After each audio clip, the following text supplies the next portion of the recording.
Good morning ને જય માતાજી મિત્રો. તો કેમ છો બધા? મજામાં જ હશો. તો આજે આવીશું હું એક પાછો નવો મિની વ્લોગ લઈને.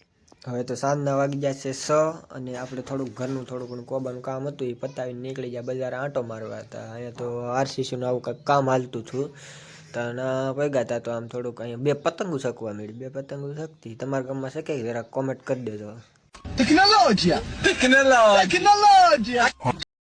હવે તો કંઈક આવી ટેકનોલોજી આવી ગઈ છે તો ડાયરેક્ટ કોઈ મજૂરને માલ બનાવવાની જરૂર જ નથી. આવી છે આમાં ગોળામાં બધું માલ નાખી દો એટલે માલ બનાવીને આવી જાય ને આવું કંઈક પથરાઈ જાય રોડે. આપણે કાંઈ મહેનત નહીં કરવાની બહુ જાજી. એટલે અમે બે ભાઈબંધ આવી જાય પાછા હવાઈણ કરવા બેઠા અહીંયા ઘડી મારે થઈ ગયું જવાનું વાડીએ ખાલી બવણી લેવા દૂધની. પછી તો ભાઈબંધને ગાડી આપી દીધી ને આપણે નીકળી ગયા વાડીએ જવા માટે. તો આપણી વાડીનો કાંઈક રસ્તો કાંઈક થોડોક ખરાબ છે પણ બવણી લેવા તો જવું જોઈએ.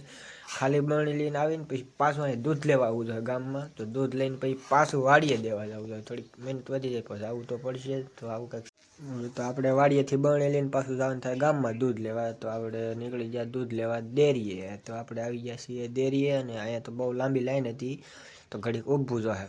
ઊભું તો પણ ડેરીએથી દૂધ લઈને પાછા આવી ગયા છીએ વાડીએ. તો જમવામાં કંઈક આવું હતું વટાણાનું બટેકાનું શાક ને દૂધ રોટલો. તો એ જમીને આવી જાય આપણે ગામમાં સુવા માટે. તો ગુડ નાઇટ, બાય બાય.